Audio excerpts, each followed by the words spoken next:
This is my first time acting as a chief mourner.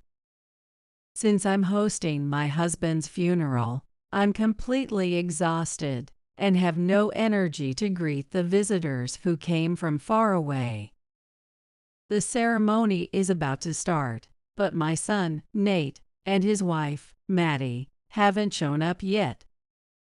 I called Nate just in case, but he hasn't called back. 10 minutes past the start time, I decided to begin the ceremony.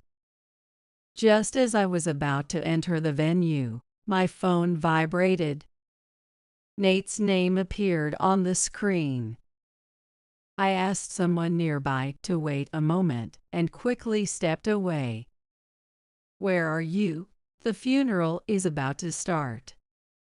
What? Is that what you're calling about? We're at the spa. The unexpected response made me grip my phone tighter. "Don't talk like that. This is your father's funeral. You shouldn't be at a spa." But we're not family anymore, right? Do we really need to be there? The call ended with my son and his wife's laughter. When I told my mother that my son wasn't coming, she sighed and said, "It can't be helped," then took my hand and led me into the venue. I had long since run out of tears. It's been a month since my husband passed away. Since he managed most of the business, keeping the company running has been extremely difficult.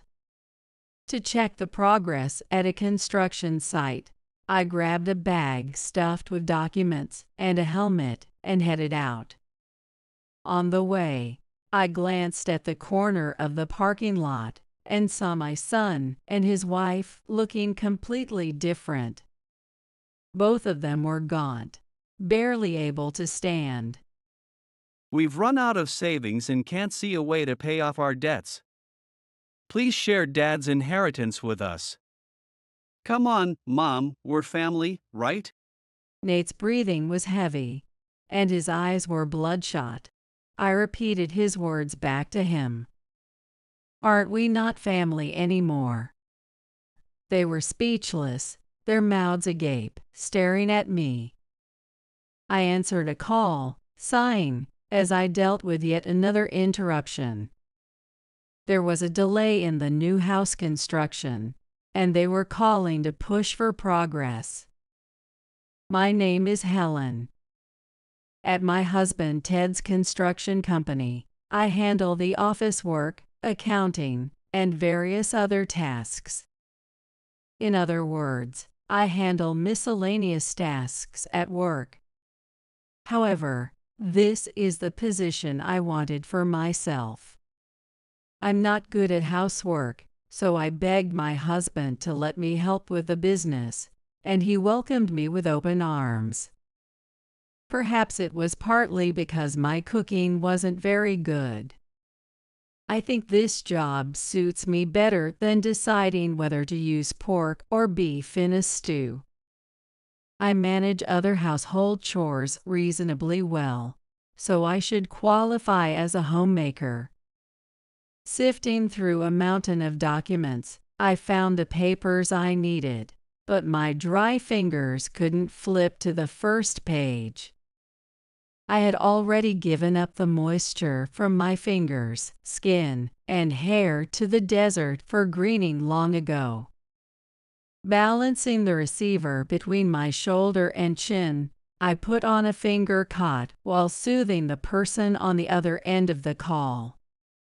Checking the schedule on the documents, I saw that the installation of the wash basin had indeed fallen behind.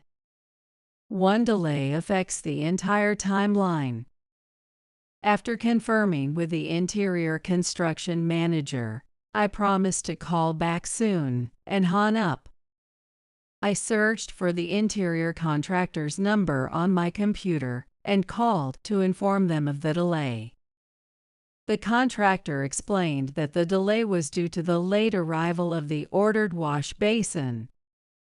Relieved to hear that the items had just arrived this morning, and that they promised to finish on schedule.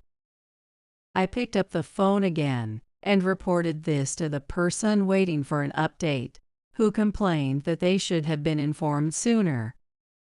How am I supposed to report something I didn't know about? I didn't have time to ponder that. As soon as I put down the receiver, I sighed again, realizing that each sigh was costing me moisture. After all, I've never been to the desert. I leaned close to the computer screen, entering adjustments to another schedule. Quickly and accurately, before another call interrupted me. My fingers danced over the keyboard like playing a piano melody. At this rate, I could shorten my overtime by an hour. Just then, a female office worker tapped me on the shoulder, saying someone claiming to be my son was here. Looking toward the entrance, I saw my only son, Nate, and his wife, Maddie. I thanked the office lady and guided the two to a partitioned meeting room. "What's going on with you two? Did something happen?" For them to come to my workplace, something serious must have occurred. I braced myself to hear the story. We kinda need to borrow some money. I was stunned into silence, staring at the two of them. Nate earnestly begged, with a serious look on his face, and Maddie followed suit. I noticed suspicious glances from employees peeking through the gaps in the partitions due to the commotion caused by my son and his wife. Feeling awkward, I reluctantly pulled 2 bills from my wallet and handed them over. Apparently dissatisfied with the amount, they didn't move. When I tried to give them one more bill, they snatched it and left in a whirlwind, saying thanks over their shoulders. As I stepped out of the meeting room, I felt the stares of the employees directed at me, making me want to disappear.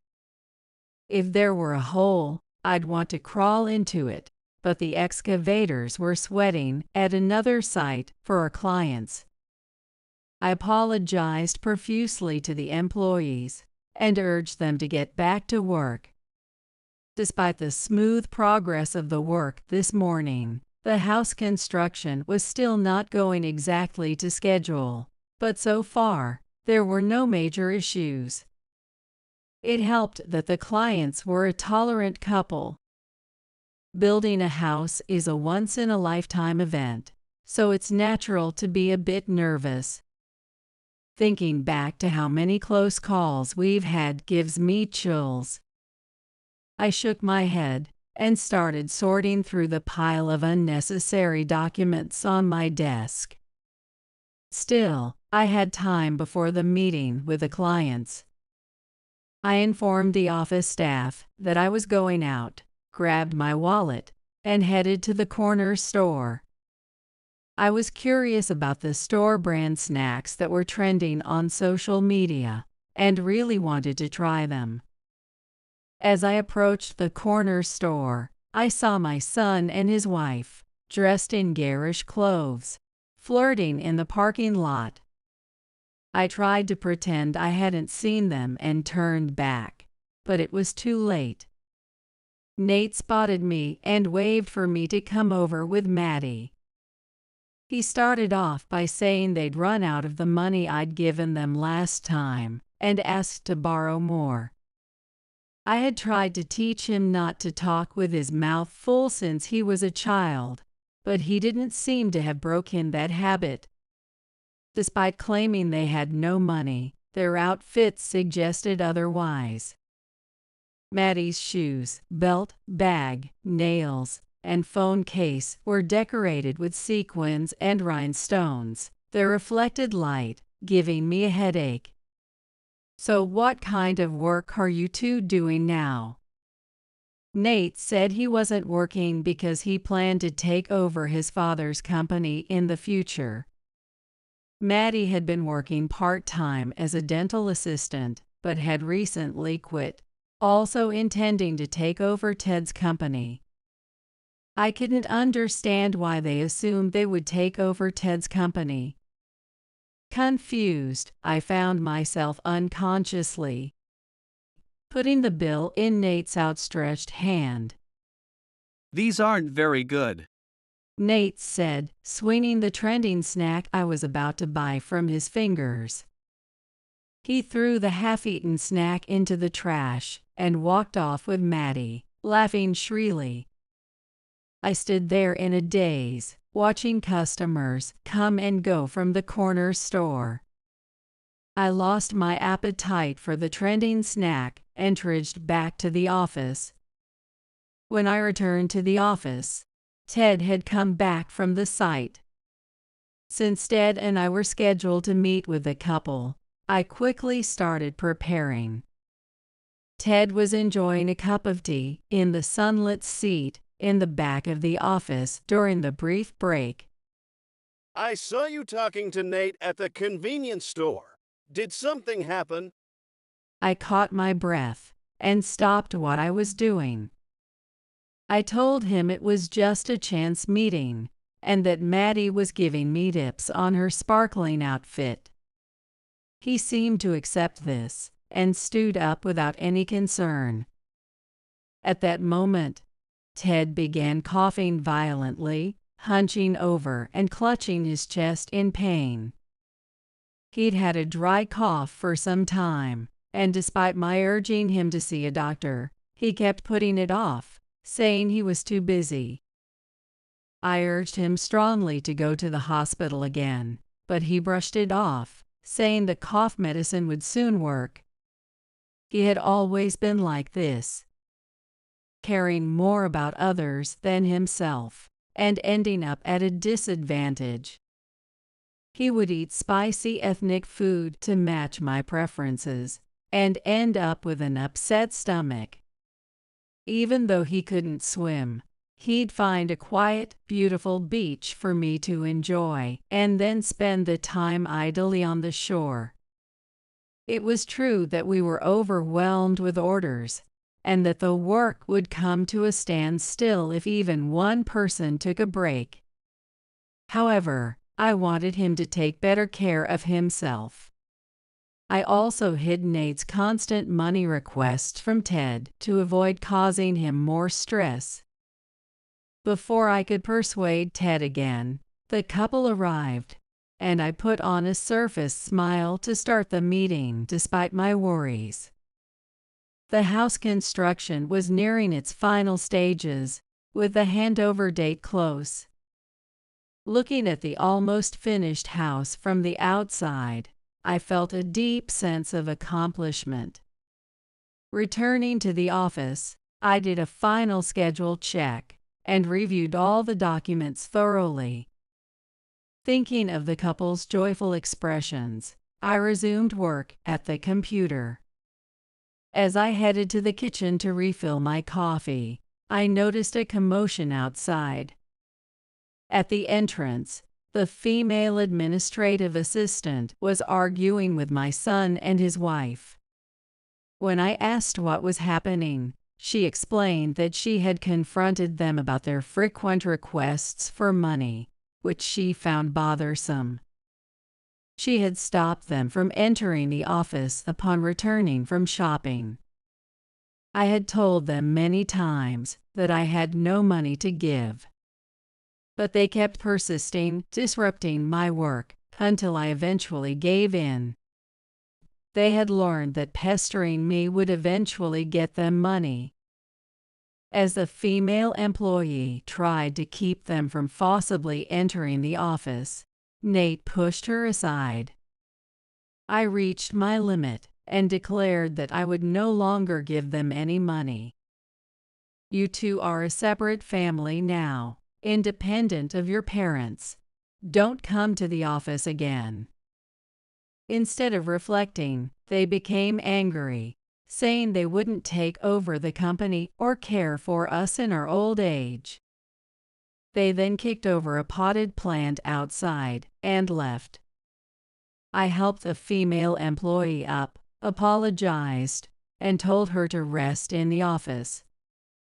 I set the fallen pot upright and carefully picked up the scattered wood chips, placing them back in the pot.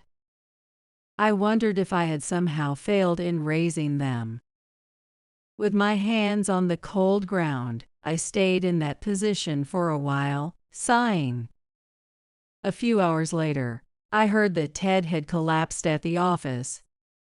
I rushed from the site to the hospital, where he lay in bed with a ventilator. He is currently unconscious, and there's a possibility he may not regain consciousness. The diagnosis is terminal lung cancer. Even with medication, it's uncertain how effective it will be, but it's best to prepare for the fact that his remaining time may be short. The doctor's explanation in the consultation room was flawless, leaving me at a loss for questions. I have to decide on the future treatment plan. Seeing my confusion, the doctor showed as much consideration as possible, saying there was no need to decide immediately. Ted's room is a shared room with 4 patients, all of whom seem to be in serious condition. It's located closest to the staff station so that they can respond quickly if anything happens. The heart monitor by his bedside beeps steadily, now the only proof that he is alive. The light streaming through the window warmed my back but did nothing to fill my heart. I could hear the children playing in the courtyard. Looking down, I saw kids in wheelchairs, with bandages over their eyes, or in pajamas, appearing healthy on the outside. I wondered what form my family had taken in the past. Sitting on a stool, I held Ted's hand and gazed at his sleeping face with an empty mind. As thoughts of unfinished work, the future of the company, and the lives of our employees all swirled simultaneously, my mind spun so fast that I could think of nothing at all. At that moment, I felt a faint squeeze on my hand. Looking up, I saw Ted's eyes open slightly, staring at me. He was moving his mouth, trying to say something. I leaned in to catch his faint words. How much longer do I have? I gasped and pulled away. From his tone, I realized he might have known for some time that his remaining life was short. Though I tried not to cry, I couldn't stop the tears from flowing as I squeezed his hand tightly. With that reaction, he understood everything. Even now, he smiled and mustered what little strength he had left to encourage me. Please, take care of Nate. At first, I didn't understand what he meant. Why was he bringing up Nate now? Before I could act, the monitor by the bedside started beeping urgently, and the doctor rushed in. All I could do was to make sure not to interfere with the doctors. In the quiet of the night, the doctor quietly pronounced Ted's death. I couldn't accept that Ted's death was decided by just one person. Although his condition stabilized once after that, it worsened again at night, and the doctor's valiant efforts were in vain. Despite the late hour, all the employees gathered at the hospital. I clung to the bed, praying that Ted would wake up in exchange for my future luck. But my prayers went unanswered, and a night without stars or the moon enveloped me in deep darkness. The funeral was held near our home, a small ceremony with only our parents, siblings, and company employees. In the simple hall lined with folding chairs, the flower-filled altar was the only thing that brought color. Ted's portrait looked youthful and vibrant, almost ready to jump out of the frame. We chose it from a casual photo taken in the office when he started the company. It was my first time acting as chief mourner, and with the support of my parents and the company's employees, I managed to get through it somehow. The ceremony was about to begin, but my son and his wife still hadn't shown up. I sent a card to Nate's apartment and called his phone just in case, but he hadn't returned my call. 10 minutes past the start time, I decided to begin the ceremony to avoid further inconveniencing the waiting mourners. Just as I was about to enter the venue, my phone vibrated. Nate's name appeared on the screen. I asked someone nearby to wait a moment and quickly stepped away. "Where are you? The funeral is about to start." What?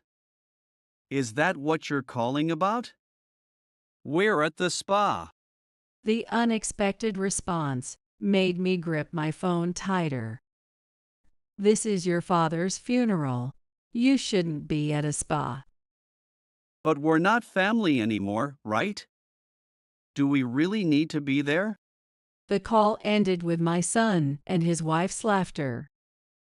Sensing something was wrong, my mother came over and asked what had happened. I told her my son wasn't coming, and she sighed, saying, "It can't be helped," then took my hand and led me into the venue. I had long since run out of tears. "What happened with the application for that document? Please arrange the scaffolding work. Sorry, but I need 10 copies of this quickly. Can you answer the phone? Looks like I'll have to take it myself." 1 month has passed since Dad's funeral. There's no time to grieve. Work kept coming, and troubles were unending. I had to temporarily reduce orders, but to maintain the employees' salaries, we had to maximize productivity with the minimal staff. In the beginning, including myself, the employees had to do unfamiliar work, turning the site into a battlefield of chaos. Though it was tough, a sense of solidarity naturally emerged, and I was grateful that no one complained. This hectic situation was likely to continue for a while, but I planned to give special bonuses to the employees once things settled down. To check the progress at a construction site, I grabbed a bag stuffed with documents and a helmet and headed out. Shielding my eyes from the direct sunlight with my hand, I hurried to the parking lot. On the way, I sensed a negative presence in the shade and glanced toward the corner of the parking lot. There stood my son and his wife, looking completely different. Both of them were gaunt, barely able to stand. I led them behind the office, away from the employee's sight. Our savings have run out, and we can't see a way to pay off our debts. Please share Dad's inheritance with us. We beg you. They suddenly knelt, pressing their foreheads to the ground in a plea. I hurried to help them up, but they seemed too weak to stand and collapsed on the spot. Though I felt sympathy for their pitiful state, I had reasons why I couldn't comply. I told them to wait a moment and handed them Ted's will, which I had kept in a drawer in the office. Clinging to it like a lifeline, they began reading the will intently. To Helen, first, forgive me for always being preoccupied with work. I regret leaving all the child rearing and housework to you. I know I tried to make up for neglecting Nate by giving him toys and money. But I realized too late that material things and money can't replace love, and Nate seemed to become someone from a different world because of my distorted affection. I have known for a long time that Nate has been coming to you for money. I didn't know how to relate to our child. Maybe I needed the courage to push him away sometimes rather than just telling him what to do. All the assets I own are entrusted to you, Helen, my wonderful partner and ideal mother. This is my final duty as a father to Nate. If Nate becomes a responsible adult and wants to take over the company, please welcome him at your discretion. I'm sorry for leaving everything to you. Thank you for helping with the work. There may not be much I can leave behind, but I believe I've done my best to educate the employees. I trust that with you and the employees, you'll overcome any challenges even without me. Thank you for everything. I dedicate the time I was supposed to spend with you in the future to you and Nate with gratitude and love. So, we don't get any inheritance? How are we supposed to pay off our debts? Nate's face flushed with anger, and with trembling hands, he tore the will into pieces and threw them to the ground. His breathing was heavy, and his eyes were bloodshot. Even though I thought telling him it was a copy might backfire, I picked up the fragments of the will. I firmly stated that, like Ted, I wouldn't give Nate any inheritance. Then if I take over the company right now, everything will be solved. It says so in the will. Mom, a company without a CEO is like a sandwich without ham. I didn't quite understand his analogy, but there was no way he could call himself a responsible adult in his current state. The company was originally registered in both Ted's and my names. Nate's belief that the company lacked a CEO was simply not true. In fact, the current CEO is Helen Hunt. I tried to convey just the facts in a way that would minimize any shock, but he seemed utterly defeated, his once energetic arms now hanging limply at his sides. Moreover, I wasn't just doing office work and accounting. I had a background and proper qualifications as an architect. When we first started the company, it was just Ted and me working out of a small, damp office space. It was a struggle to get our first job, but as we took on more projects, the company grew, and we gradually increased our staff. We moved to our current office around the same time I returned to work, so it's a relatively recent development. When the company was still small, I found out I was pregnant while working on a major project for a designer apartment complex. I had planned to keep working, but ended up taking a break to focus on raising our child. I'm sorry, but I'll continue to serve as the director, so there's no rule for you right now. If you are a licensed architect, I might be able to hire you as an employee. I can't be bothered with that. Come on, Mom, we're family, right? Are you just going to abandon us? But we're not family anymore, right? They stared at me, mouths agape, unable to respond, and then wandered off aimlessly. It might have been harsh, but I respected Ted's wishes. For their sake and, above all, for mine. A few years later, I happened to see Nate and Maddie giving out samples of some product in town. Their clothes were in tatters, and their faces were ashen. Anyone could see they were suffering from malnutrition. Maddie sat on the curb, clutching samples, and staring vacantly. Nate was distributing samples diligently, occasionally looking back to encourage Maddie. This must be a good lesson for them. Although I hadn't heard from them, I felt somewhat relieved to see they had found some work. As for me, I was balancing my role as the company's CEO and a college student. Since I had left all the management to Ted, I was now studying business administration from scratch at the university. I was using Ted's inheritance to cover the costs. Who would have thought I'd be attending lectures with young people? Although I didn't expect to make friends, I did make one female friend in the same department. She reminded me a bit of Maddie, with sequins and rhinestones adorning her shoes, belt, bag, and phone case, giving off a bright aura. However, she kept her nails simple because they got in the way of studying. She was a standout in the class, and I occasionally asked her for help when I didn't understand something. In the university cafeteria, she was complaining about the upcoming internship, saying it felt like a drag.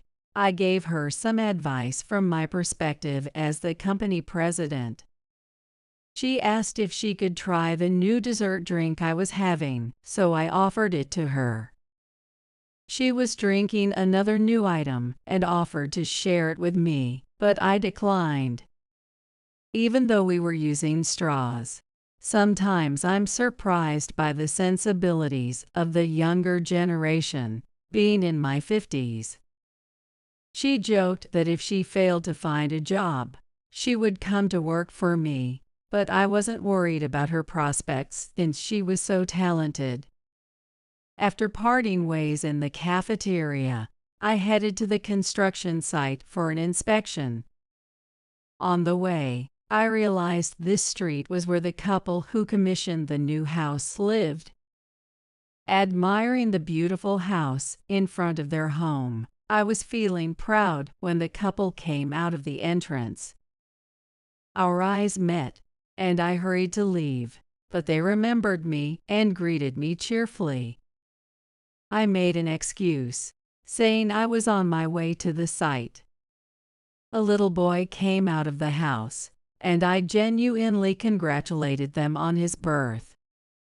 He was still toddling and clinging to his mother, looking absolutely adorable. I felt a pang of nostalgia, remembering when Nate was that age. After a brief chat with the couple, I waved goodbye to the child. The child awkwardly waved back. Building a house involves a team effort from many people. Without materials, plumbing, painting, glass, and more, a house couldn't be built. With the employees Ted trained, I plan to grow the company even more so we can continue supporting others.